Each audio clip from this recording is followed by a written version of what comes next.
بسم اللہ الرحمن الرحیم الحمد للہ رب العالمین والصلاة والسلام علی سید الانبیاء واشرف المرسلین وعلی آلہ وصحبہ اجمعین اما بعد۔ حضرت امیر شریعت دعوت برکاتہ، دیگر حضرات علماء کرام، معزز سامعین،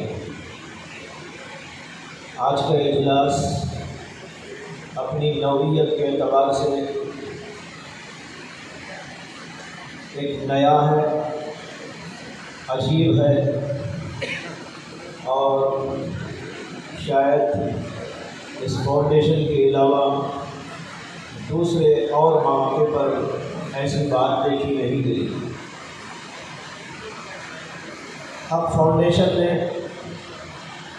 حق شناسی کا گویا فریضہ انجام دیتے ہوئے شہر بنگلور کے حضرات علماء کرام، جنہوں نے دینی خدمات کا ایک تسلسل قائم کیا ہے، دعوتی اعتبار سے، علمی اعتبار سے، دینی اعتبار سے، تعلیمی تدریسی اعتبار سے، تصنیفی و تالیفی اعتبار سے ان حضرات کو جمع کر کے ان حضرات نے اعزاز بخشنے کی کوشش کی۔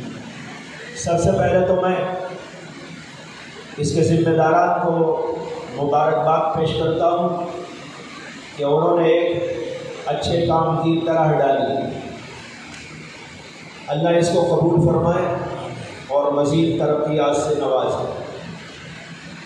دوسری بات یہ عرض کرنی ہے کہ علماء کرام کا حق پہچاننا اور ان کے مقام اور مرتبے اور منزلت کو جاننے کی کوشش کرنا اور ان کا ادب و احترام کرنا،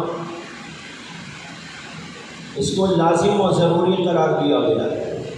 لیکن بدقسمتی سے امت کے درمیان بہت سے سالوں سے صورتحال بہت ہی خراب نظر آ رہی ہے۔ علماء کا حق، علماء کا ادب، ان کا احترام و تعظیم امت کے اندر سے ختم ہوتی جا رہی ہے۔